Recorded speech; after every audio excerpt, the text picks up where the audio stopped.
இதை அறிவது தன்னுணர்வு எனப்படுகிறது. இப்போர்வைகள் அறியாமையால் விளைந்தவையாகும். இத்தகைய போர்வைகள் பரமபுருஷரிடம் செயல்படுவதில்லை. இதை உறுதியாக அறிவதே முக்தி அல்லது பகவத் தரிசனம் எனப்படுகிறது. ஆன்மீக வாழ்வை ஏற்றுக்கொள்வதன் வாயிலாக பரிபூர்ணமான தன்னுணர்வை பெற முடியும் என்பதே இதன் பொருளாகும். ஸ்தூல மற்றும் சூட்சும உடல்களின் தேவைகளை நிறைவேற்றுவதிலிருந்து விடுபட்டு ஆத்மாவை பற்றிய செயல்களில் தீவிர ஈடுபாடு கொள்வதே தன்னுணர்வு என்பதாகும். செயல்களுக்கான ஊக்கம் ஆத்மாவிலிருந்து உற்பத்தியாகிறது. ஆனால் ஆத்மாவின் உண்மையான நிலையை அறியாத காரணத்தால் அத்தகைய செயல்கள் மாயையாக மாறுகின்றன. அறியாமையின் காரணத்தால் ஆத்மநலம் ஸ்தூல மற்றும் சூட்சும உடல்களின் அடிப்படையில் கணக்கிடப்படுகிறது. இதனால் ஒவ்வொரு பிறவியிலும் நிறைவேற்றப்படும் எல்லா செயல்களும் வீணாகிவிடுகின்றன. ஆயினும் சரியான பண்பாட்டின் வாயிலாக ஒருவர் ஆத்மாவை அறியும் போது ஆத்மீக செயல்கள் ஆரம்பமாகின்றன. எனவே ஆத்மீக செயல்களில் ஈடுபட்டுள்ளவர் ஜீவன் முக்தன் அல்லது பந்தப்பட்ட வாழ்வு நிலையில் இருந்து கொண்டே முக்தி பெற்றவராக இருப்பவர் என்று அழைக்கப்படுகிறார். தன்னுணர்வு எனப்படும் இப்பக்குவ நிலையை செயற்கையான முறைகளினால் அடைய முடியாது. ஆனால் எப்பொழுதும் உன்னதமான நிலையில் இருப்பவரான பகவானின் தாமரை பாதங்களில் சரணாகதி அடைவதன் மூலமாகத்தான் இதை பெற முடியும். எல்லாருடைய இதயத்திலும் தாம் இருப்பதாகவும் தம்மிடம் இருந்துதான் எல்லா அறிவும் ஞாபகம் மறதியும் வருகின்றன என்றும் பகவத்கீதையில் பகவான் கூறுகிறார். ஜீவராசி ஜடசக்தியை அனுபவிக்க விரும்பும் போது பகவான் மறதி என்னும் மாயினால் ஜீவராசியை மூடி விடுகிறார். இதனால் இந்த ஸ்தூல உடலும் சூட்சம மனதுமே தான் என்று ஜீவராசி தப்பான அபிப்பிராயத்தை கொள்கிறான். மேலும் உன்னத அறிவை பயன்படுத்தியதன் விளைவாக மறதி எனும் பிடியிலிருந்து விடுபடுவதற்காக ஜீவராசி பகவானிடம் வேண்டுகிறான்.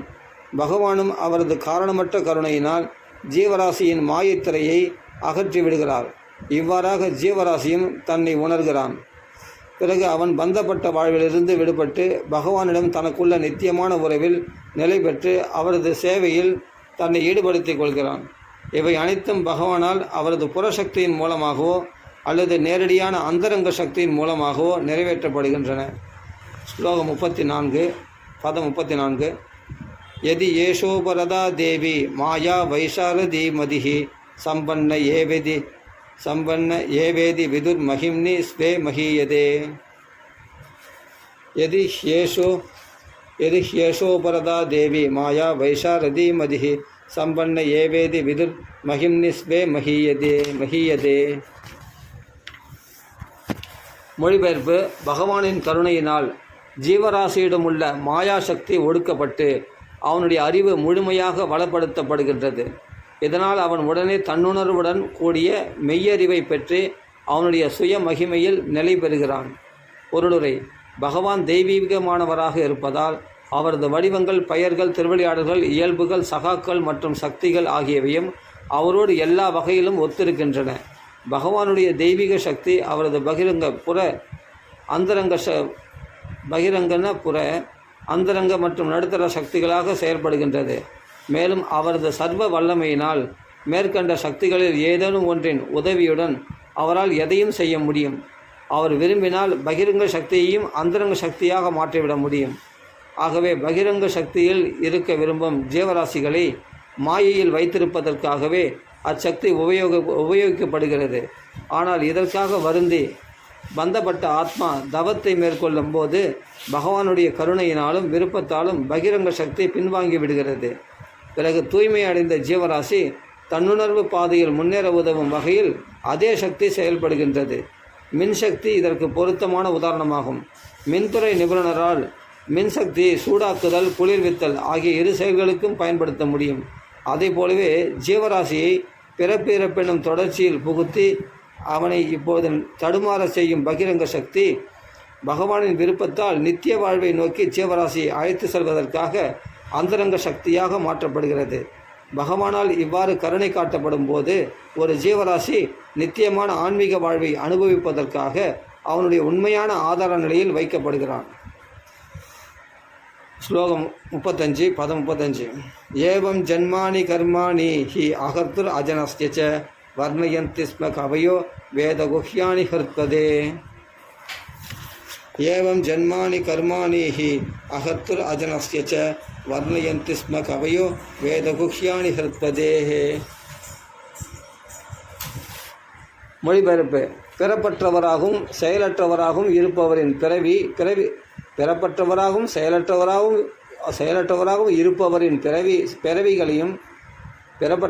செயலற்றவராகவும் இருப்பவரின் பிறவிகளையும் செயல்களையும் அறிஞர்கள் இவ்வாறு விவரிக்கின்றனர். வேத நூல்களிலும் கூட கண்டறிய முடியாதவரான அவரே இதய தெய்வமாவார். பொருளுரை. பகவான் மற்றும் ஜீவராசிகள் ஆகிய இருவரும் பூரண ஆன்மீகத்தன்மை கொண்டவர்களாவர். ஆகவே அவர்கள் இருவருமே நித்தியமானவர்களும் பிறப்போ இறப்போ அற்றவர்களும் ஆவர். பகவானின் பிறவிகளும் மறைவுகளும் ஜீவராசிகளுடையதை போன்றவை அல்ல. பிறவியை ஏற்ற பின் மீண்டும் மரணத்தையும் ஏற்கும் ஜீவராசிகள் ஜட இயற்கை சட்டங்களால் பிணைக்கப்படுகின்றனர். ஆனால் பகவானின் தோற்றமும் மறைவும் ஜட இயற்கையை சேர்ந்த செயல்கள் அல்ல. அவை பகவானுடைய அந்தரங்க சக்தியின் செயல்களாகும். தன்னுணர்வு பெறும் நோக்கத்திற்காக அவை பெரும் முனிவர்களால் விவரிக்கப்பட்டு உள்ளன. பௌதிக உலகில் காணப்படும் பகவானின் பிறப்பு மற்றும் செயல்கள் ஆகிய அனைத்தும் தெய்வீகமானவை என்று பகவத்கீதையில் பகவானால் குறிப்பிடப்பட்டுள்ளது. ஜென்ம கர்மச்ச மே திவ்யம். அத்தகைய செயல்களை பற்றி தியானிப்பதனாலேயே பிரம்மத்தை அறிந்து ஜடபந்தத்திலிருந்து ஒருவனால் முக்தி அடைய பெற முடியும். ஏவம் வேத்தி தத்வதா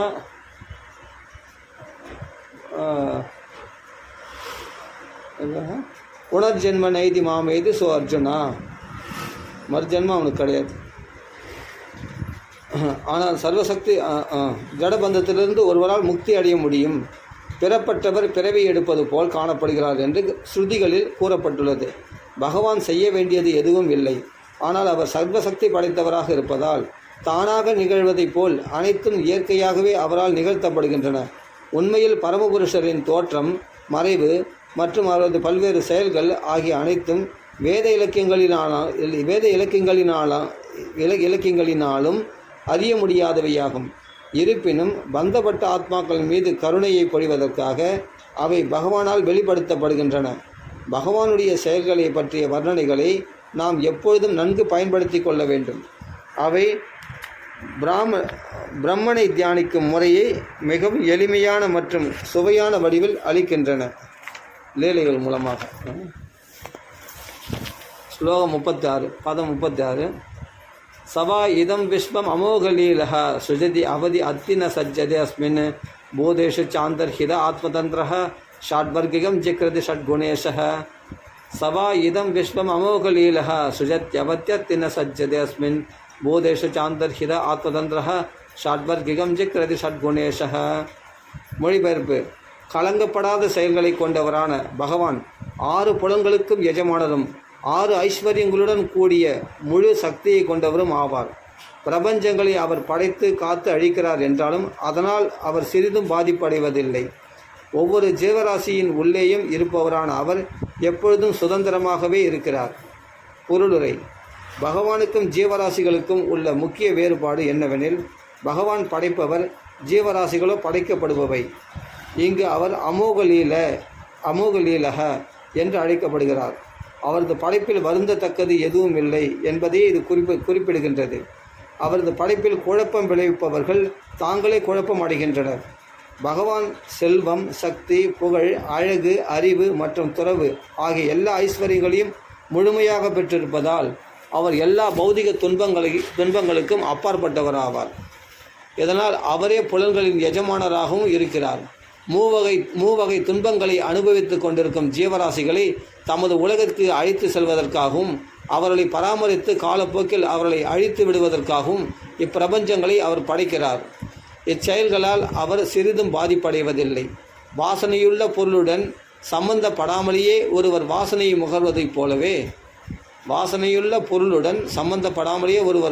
முகர்வதைப் போலவே அவர் மிகவும் மேலோட்டமான முறையில் தான் இந்த ஜட சிருஷ்டியுடன் சம்பந்தப்பட்டுள்ளார். ஆகவே எவ்வளவுதான் முயன்றாலும் தெய்வீக குணங்கள் அற்றவர்களால் அவரை ஒருபொழுதும் அணுக முடியாது. ஸ்லோகம் 37, பதம் 37.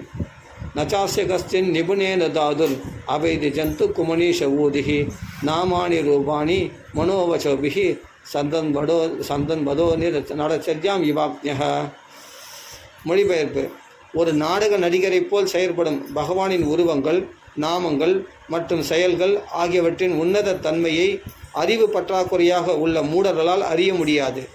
அத்தகைய விஷயங்களை அவர்களுடைய கற்பனைகளாலோ அல்லது வார்த்தைகளினாலோ கூட அவர்களால் விவரிக்க முடியாது. பொருளுரை: பரம சத்தியத்தின் உன்னத தன்மையை ஒருவராலும் சரியாக விவரிக்க முடியாது. ஆகவேதான் அவர் சொல் மற்றும் மனதின் வர்ணனைகளுக்கு அப்பாற்பட்டவர் என்று கூறப்படுகிறது.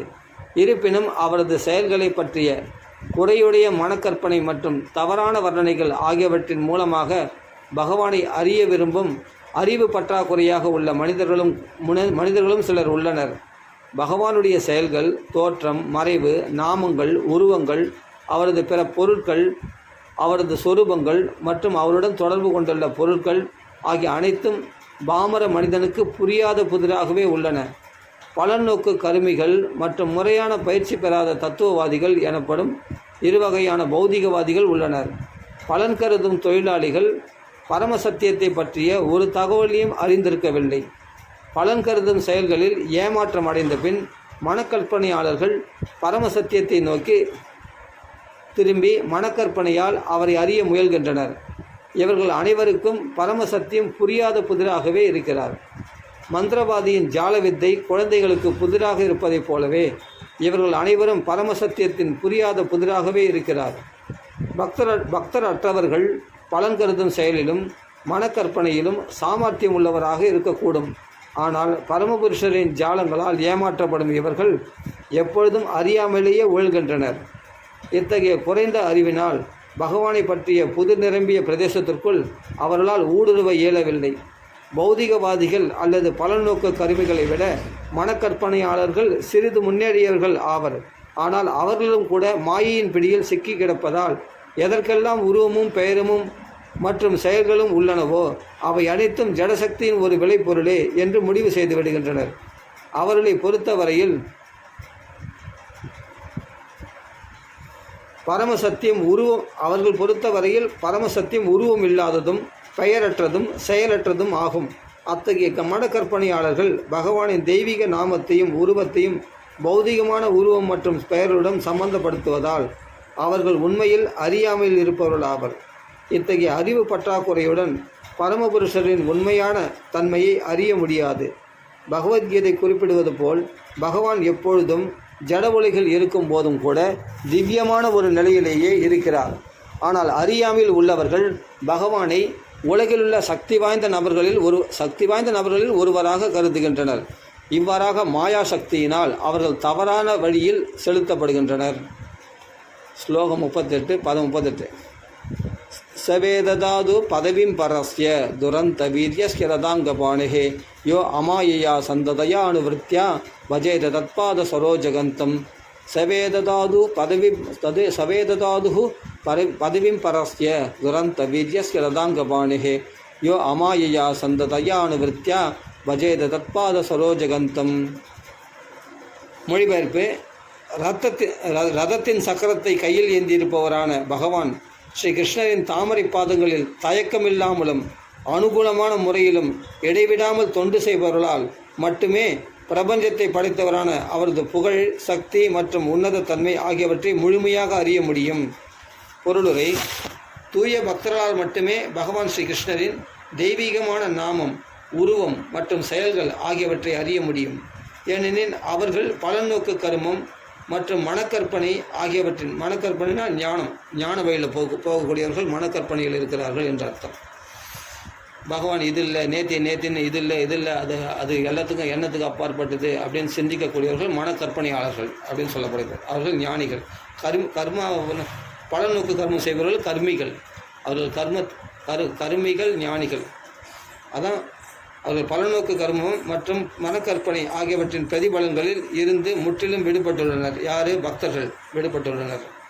பகவானிடம் தாங்கள் செய்யும் களப்பற்ற தொண்டிலிருந்து சுய லாபத்திற்காக தூய பக்தர்கள் பெற வேண்டியது எதுவும் இல்லை. அவர்கள் எவ்வித தயக்கமும் இல்லாமல் இடைவிடாமல் பகவானிடம் தன்னிச்சையாக சேவை செய்கின்றனர்.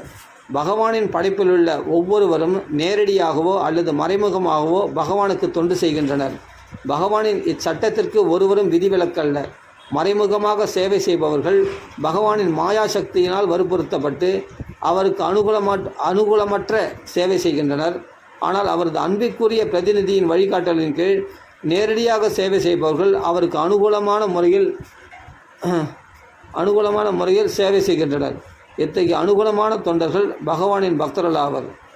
மேலும் பகவானின் கருணையினால் மர்மமான தெய்வீக பிரதேசத்திற்குள் அவர்களால் நுழைய முடியும். ஆனால் மனக்கற்பனையாளர்கள் எப்பொழுதும் இருளிலேயே கிடைக்கின்றனர். தூய பக்தர்கள் தன்னிச்சையான அன்புடன் பகவானின் அன்பு தொண்டில் இடையராது ஈடுபட்டுள்ளனர். இதனால் தன்னுணர்வு பாதையில் பகவானே அவர்களை வழிநடத்துகிறார் என்று பகவத்கீதை கூறுகிறது.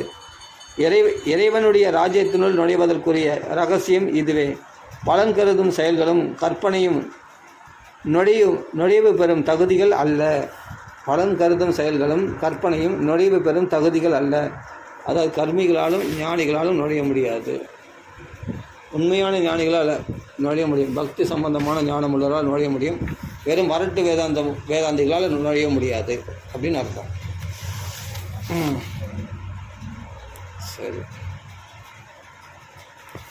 ஸ்லோகம் 39, பதம் 39.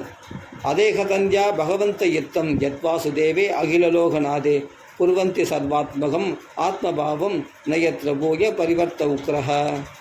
அதேகதந்தியா பகவந்த யுத்தம் யத்வாசுதேவே அகிலலோகநாதே குர்வந்தி சர்வாத்மகம் ஆத்மபாவம் நயத்ர பூய பரிவர்த்த உக்ரஹ.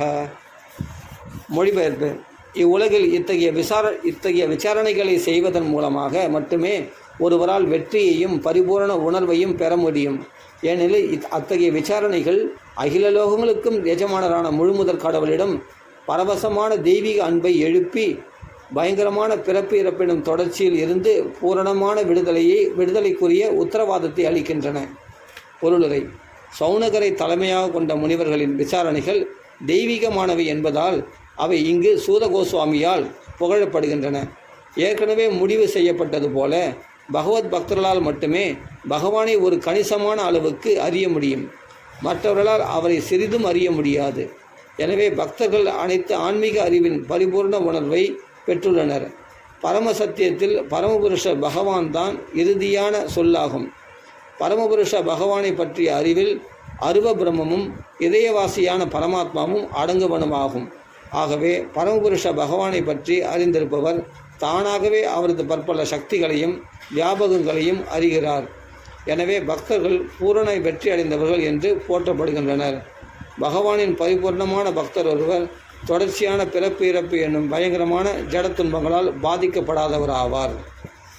ஸ்லோகம் 40, பதம் 40.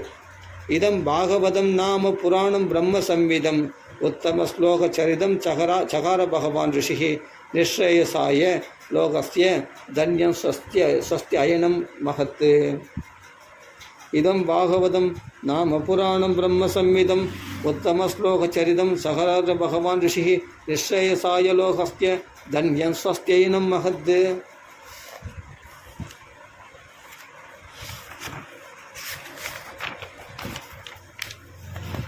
மொழிபெயர்ப்பு. இந்த ஸ்ரீமத் பாகவதம் பகவானின் இலக்கிய அவதாரமாகும். இது பகவானின் அவதாரமாகிய ஸ்ரீல வியாசதேவரால் தொகுக்கப்பட்டது. உலக மக்களின் இறுதி நன்மைக்காக ஏற்பட்டதாகும். மேலும் இது பூரண வெற்றி அளிப்பதும் பேரின்பம் அளிப்பதும் பரிபூர்ணமானதும் ஆகும். பொருளுரை. ஸ்ரீமத் பாகவதம் மாசற்றதாகவும் வேத அறிவு மற்றும் சரித்திரம் ஆகியவற்றின் ஒளி அதாவது சப்தம் பிரதிநிதித்துவமாகவும் இருக்கின்றதென்று பகவான் ஸ்ரீ சைதன்ய மகாபிரபு அறிவித்திருக்கிறார். பரமபுருஷ பகவானுடன் நேரடியான தொடர்பு கொண்டுள்ள பரம பக்தர்களின் வரலாறுகள் இதில் உள்ளன. ஸ்ரீமத் பாகவதம் பகவானின் ஸ்ரீ கிருஷ்ணரின் இலக்கிய அவதாரம் என்பதால் இது அவரிலிருந்து வேறுபட்டதல்ல. பகவானை நாம் வழிபடுவதைப் போலவே ஸ்ரீமத் பாகவதத்தையும் நாம் மரியாதையுடன் வழிபட வேண்டும். இதனால் அதை கவனமாகவும் பொறுமையாகவும் கற்பதன் வாயிலாக பகவானின் ஆசைகளை நம்மால் பெற முடியும். பகவான் ஒளிமயமாகவும் ஆனந்தமாகவும் பூரணத்துவமாகவும் இருக்கிறார். அதேபோல் தான் ஸ்ரீமத் பாகவதமும் ஸ்ரீமத் பாகவதத்தை ஒப்பிப்பதால் பரபிரமமான ஸ்ரீ கிருஷ்ணரின் ஞானத்தை நாம் பெறலாம். ஆனால் அதை நாம் ஆன்மீக குருவின் வாயிலாக பெற வேண்டும். பூமியில் தங்கியிருந்த பகவான் சைதன்யரை காண சென்றவர்களுக்கு பாகவதத்தை பாகவத புருஷரிடமிருந்து கற்றறிய வேண்டும் என்று அறிவுரையை பகவான் சைதன்யனின் அந்தரங்க காரியதர்சியான ஸ்ரீல ஸ்வரூப தாமோதர கோஸ்வாமிக்கு வழங்கினார்.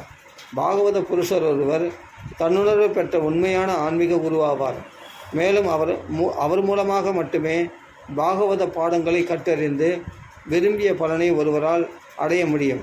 பகவானை நேரடியாக காண்பதால் பெறக்கூடிய நன்மைகள் அனைத்தையும் பாகவதத்தை படிப்பதாலேயே ஒருவரால் பெற்றுவிட முடியும். பகவான் ஸ்ரீ கிருஷ்ணரது நேரடியான தொடர்பினால் கிடைக்கக்கூடிய உன்னதமான நன்மை அனைத்தையும் அது கொண்டுள்ளது. ஸ்லோகம் 41, பதம் 41. தத்திதம் கிராஹயாமாச சுதம் ஆத்மவதாம்பரம் சர்வே வேத இதிகாசானாம் சாரம் சமுத்திரதம். ததிதம் கிராஹயாமாச சுதம் ஆத்மவதாம்பரம் சர்வ வேதேதிஹாசானம் சாரம் சமுத்திரதம். ததிதம் கிராஹயாமாச சுதம் ஆத்மபதாம்பரம் சர்வ வேதேதிஹாசானம் சாரம் சமுத்திரதம். மொழிபெயர்ப்பு: ஸ்ரீல வியாசதேவர் வேத இலக்கியங்கள் மற்றும் பிரபஞ்ச சரித்திரங்கள் ஆகிய அனைத்தின் சாராம்சத்தையும் பிழிந்தெடுத்த பின் அதை ஆத்ம ஞானிகளில் சிறந்தவரான தன் புத்தருக்கு உபதேசித்தார். பொருளரை: அறிவு பற்றாக்குறையாக உள்ளவர்கள் புத்தரின் காலத்திலிருந்து அல்லது கிமு 600ஆம் ஆண்டில் இருந்துதான் உலக சரித்திரத்தை ஏற்றுக்கொள்கின்றனர். இக்காலத்திற்கு முன்பு உள்ள சாஸ்திர குறிப்புகள் அனைத்தும் வெறும் கற்பனை கதைகளே என்று அவர்கள் எண்ணுகின்றனர். அது உண்மை அல்ல. புராணங்கள் மற்றும் மகாபாரதம் முதலியவைகளில் கூறப்பட்டுள்ள கதைகள் அனைத்தும் உண்மையான சரித்திர சம்பவங்கள் ஆகும். அவை இக்கிரகத்தையும் கோடிக்கணக்கான மற்ற கிரகங்களையும் பற்றிய சரித்திரங்களாகும். சில சமயங்களில் இவ்வுலகிற்கு அப்பால் உள்ள கிரகங்களின் சரித்திரம் இத்தகைய மனிதர்களுக்கு நம்பத்தகாதவையாக தோன்றும். ஆனால் வெவ்வேறு கிரகங்கள் எல்லா விதத்திலும் சமமானவை அல்ல என்பதும், ஆகவே மற்ற கிரகங்களில் இருந்து பெறப்படும் சரித்திர உண்மைகள் இவ்வுலக அனுபவத்துடன் ஒத்திருப்பதில்லை என்பதும் அவர்களுக்கு தெரியவில்லை. வெவ்வேறு கிரகங்களின் வேறுபட்ட நிலைகள், காலம் மற்றும் சூழ்நிலைகள் ஆகியவற்றை கவனிக்கும் போது புராண கதைகள் விசித்திரமானவையோ அல்லது கற்பனையானவையோ அல்ல என்பது புலப்படும். ஒருவனுக்கு உணவாக இருப்பது மற்றவனுக்கு விஷம் என்னும் நீதிமொழியை நாம் எப்பொழுதும் ஞாபகத்தில் வைத்திருக்க வேண்டும். ஆகவே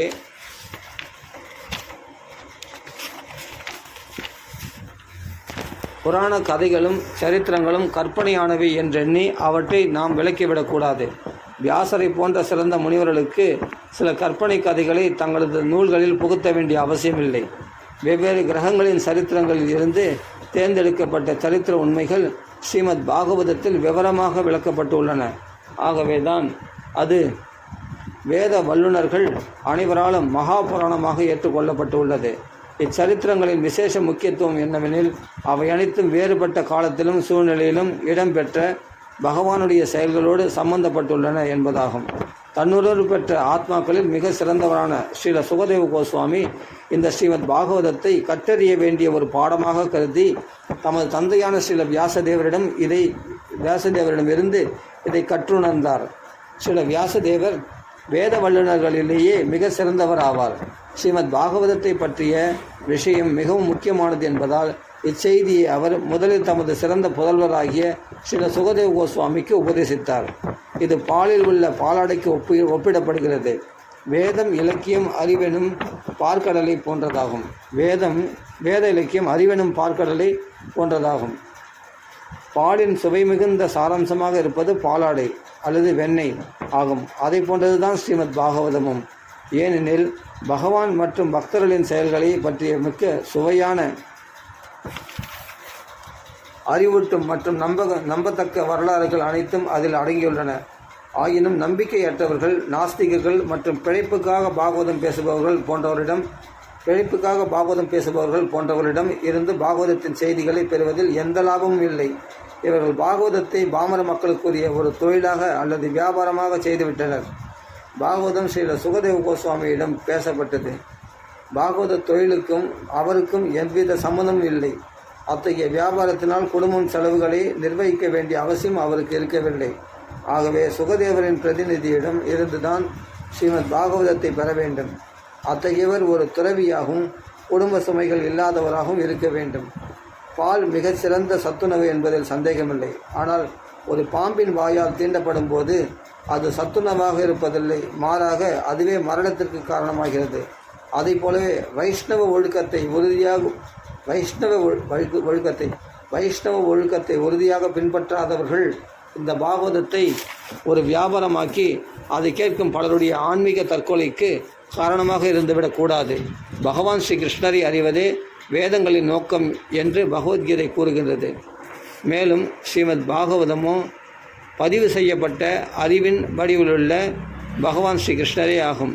எனவே அனைத்து வேதங்களுக்கும் அதுவே சாராம்சம் என்பதுடன் ஸ்ரீ கிருஷ்ணருடன் தொடர்புள்ள எல்லா காலங்களிலும் நிகழ்ந்த வரலாற்று உண்மைகள் அனைத்தையும் அது கொண்டுள்ளது. எல்லா சரித்திரங்களுக்கும் அதுவே உண்மையில் சாராம்சமாகும். ஸ்லோகம் 42, பதம் 42. சது சம்ஸ்ராவயாம் ஆச மகாராஜம் பரீட்சிதம் பிராயோபவிஷ்டம் கங்காயாம் பரீதம் பரமரிஷிபிஹி. சது சம்ஸ்ராவயாமாச மகாராஜம் பரீட்சிதம் பிராயோபவிஷ்டம் கங்காயாம் பரீதம் பரமரிஷிபிஹி. சது சம்ஸ்ராவயாமாச மகாராஜம் பரீட்சிதம் பிராயோபவிஷ்டம் கங்காயாம் பரீதம் பரமரிஷிபிஹி. மொழிபெயர்ப்பு: மரணத்தை எதிர்நோக்கி உணவும் நீரும் இல்லாமல் கங்கை நதிக்கரையில் அமர்ந்து விட்டவரான புகழ்பெற்ற பரிசுத்த மகாராஜனுக்கு வியாசதேவரின் புதல்வரான ஸ்ரீ சுகதேவ கோஸ்வாமி பாகவதத்தை முறைப்படி உபதேசித்தார். பொருளுரை: தெய்வீகமான செய்திகள் அனைத்தும் சீட பரம்பரையின் சங்கிலி தொடரின் மூலம் முறையாக பெறப்படுகின்றன. இந்த சீட பரம்பரை பரம்பரா என்று அழைக்கப்படுகிறது. ஆகவே பாகவதமோ அல்லது வேறு எந்த வேத இலக்கியமோ சீட பரம்பரையின் வாயிலாக பெறப்பட வேண்டும். இல்லையெனில் பெறப்படும் அறிவு நம்பிக்கைக்குரியதாக இருக்காது. வியாசதேவர் செய்தியை சுகதேவ கோஸ்வாமிக்கு அளித்தார். சுகதேவ கோஸ்வாமியிடம் இருந்து செய்தியை சூத கோஸ்வாமி பெற்றார். ஆகவே பாகவத செய்தியை சூத கோஸ்வாமியிடம் இருந்தோ அல்லது அவரது பிரதிநிதியிடம் இருந்தோ ஒருவர் பெற வேண்டும். வேறு எந்த சம்பந்தமற்ற விரிவுரையாளரிடமும் இருந்தல்ல. பரிசுத்த மகாராஜன் தமது மரணத்தை பற்றிய தகவலை முன்னதாகவே பெற்றார். உடனே அவர் தமது ராஜ்யத்தையும் குடும்பத்தையும் துறந்து இறக்கும் வரை உபவாசத்தை மேற்கொண்டு கங்கை நதிக்கரையில் அமர்ந்து விட்டார். அவரது சாம்ராஜ்யத்தின் எதிர்காலத்தை கருத்தில் கொண்டு சிறந்த முனிவர்கள், ரிஷிகள், தத்துவவாதிகள், யோகிகள் முதலான அனைவரும் அவரை தேடிச் சென்றனர். அவரது உடனடியான கடமையை பற்றிய பல யோசனைகளை அவர்கள் அளித்தனர். இறுதியில் அவர் சுகதேவ கோஸ்வாமியிடம் இருந்து பகவான் ஸ்ரீ கிருஷ்ணரை பற்றி கேட்க வேண்டும் என்று முடிவு செய்யப்பட்டு அவருக்கு பாகவதம் உபதேசிக்கப்பட்டது. வீண் விவாதத்தில் எந்த லாபமும் இல்லை என்பதால் பகவான் ஸ்ரீ கிருஷ்ணரின் தாமரை பாதங்களில் ஒருவர் புகலிடம் கொள்ள வேண்டும் என்று மாயாவாத தத்துவத்தை போதித்தவரும் பகவானின் அருவ அம்சத்தை வலியுறுத்திவருமான ஸ்ரீபாத சங்கராச்சாரியரும் கூட சிபார்சு செய்கிறார். தாம் பிரச்சாரம் செய்த வேதாந்த சூத்திரத்தின் கருத்துரைகள் மரணத்தின் போது ஒருவனுக்கு உதவி செய்யாது என்பதை ஸ்ரீபாத சங்கராச்சாரியார் நகி ரக்ஷதி துக்குருங்கரணே. ஸ்ரீபாத சங்கராச்சாரியார் மறைமுகமாக ஒப்புக்கொண்டார். ஆபத்தான மரண காலத்தில் ஒருவர் கோவிந்தனின் திருநாமத்தை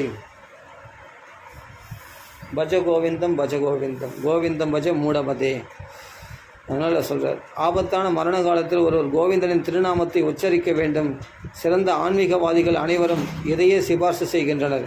இறுதியில் ஒருவர் நாராயணனையே நினைவில் கொள்ள வேண்டும் எனும் இதே உண்மையையே சுகதேவ கோஸ்வாமியும் நீண்ட காலத்திற்கு முன்பே குறிப்பிட்டுள்ளார். இதுவே எல்லா ஆன்மீக செயல்களுக்கும் சாரமாகும். நிலையான உண்மைக்கு ஏற்பவே ஸ்ரீமத் பாகவதம் சுகதேவ கோஸ்வாமியால் பேசப்பட்டு பரிசுத்த மகாராஜனால் கேட்கப்பட்டது. மேலும் பாகவதத்தின் செய்திகளை பேசியவர் மற்றும்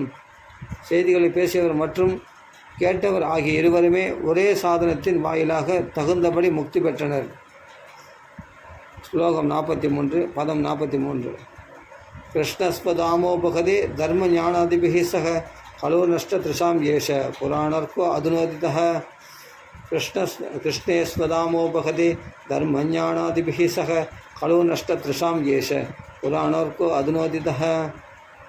கிருஷ்ணேஸ்வதாமோபகதே தர்ம ஞானாதிபிஹி சக கலோ நஷ்ட த்ரிஷாம் ஏஷ புராணர்க்கோ அதுனோதிதः. மொழிபெயர்ப்பு: இந்த பாகவத புராணம் சூரியனைப் போல் பிரகாசமானதாகும். பகவான் ஸ்ரீகிருஷ்ணர் மதம், அறிவு போன்றவைகளுடன் அவரது சொந்த வசிப்பிடத்திற்கு புறப்பட்ட உடனேயே இது உதயமாகி இருக்கிறது. கலியுகத்தில் அறியாமை என்னும் இருளினால் பார்வை இழந்தவர்கள் இப்புராணத்திலிருந்து ஒளியை பெறலாம்.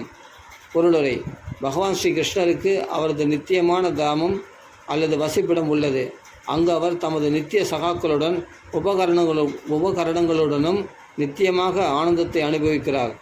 நித்தியமான அவரது வசிப்பிடம் அவரது அந்தரங்க சக்தியால் தோற்றுவிக்கப்பட்டதாகும். ஆனால் ஜட உலகமோ அவரது பகிரங்க புறசக்தியின் ஒரு தோற்றமாகும்.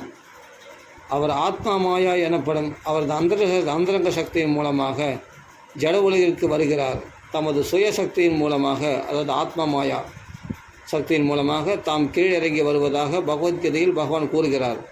ஆகவே அவரது உருவம், பெயர், புகழ், உபகரணங்கள், வசிப்பிடம் முதலியவை பௌதிகத்தால் படைக்கப்பட்டவை அல்ல. இழிவடைந்த ஆத்மாக்களை மீட்கவும் அவரால் நேரடியாக இயற்றப்பட்ட மத கோட்பாடுகளை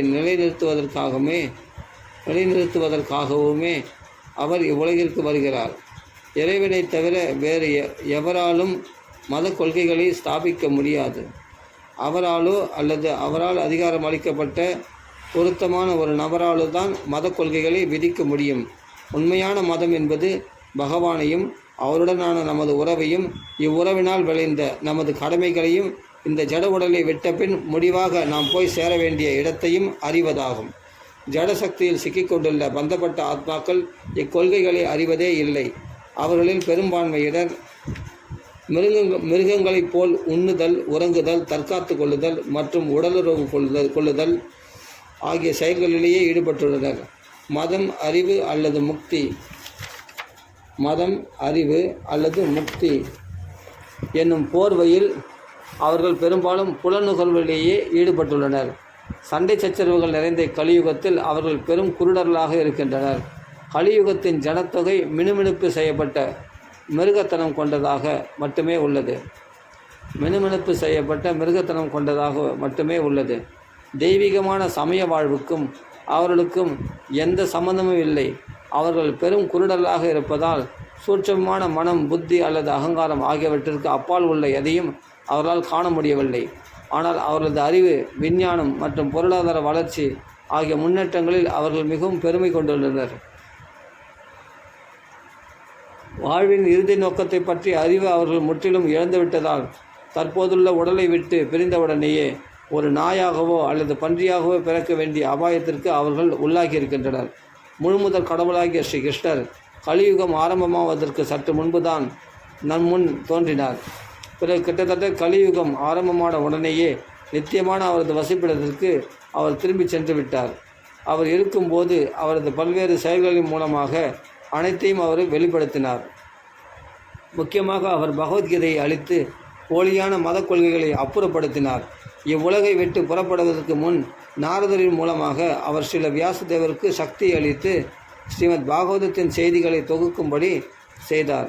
இவ்வாறாக பகவத்கீதையும் ஸ்ரீமத் பாகவதமும் குருடர்களான இக்கலியுக மக்களுக்கு இரு கண்களாக அல்லது பகவத்கீதையும் ஸ்ரீமத் பாகவதமும் குருடர்களான இக்கலியுக மக்களுக்கு இரு கண்களாக அல்லது வழிகாட்டிகளாக உள்ளன. அதாவது இக்கலியுகத்தில் உள்ள மக்கள் வாழ்வின் உண்மையான ஒளியை காண விரும்பினால் இவ்விரு நூல்களை மட்டுமே அவர்கள் அணுக வேண்டும். இதனால் அவர்களது வாழ்வின் லட்சியம் நிறைவேறும். பகவத்கீதை பாகவதத்தை கற்பதற்கு முன் பயில வேண்டிய ஆரம்ப கல்வியாகும். ஸ்ரீமத் பாகவதமே வாழ்வின் மிகச்சிறந்த நன்மையை அளிப்பதாகும். அது பகவான் ஸ்ரீ கிருஷ்ணர் சொரூபமாக விளங்குகிறது. ஆகவே ஸ்ரீமத் பாகவதத்தை நாம் பகவான் ஸ்ரீ கிருஷ்ணரின் நேரடியான பிரதிநிதித்துவமாக ஏற்றுக்கொள்ள வேண்டும். ஸ்ரீமத் பாகவதத்தை காண முடிந்தவரால் பகவான் ஸ்ரீ கிருஷ்ணரையும் நேருக்கு நேராக காண முடியும். அவர்கள் எல்லா வகையிலும் ஒத்திருக்கின்றனர்.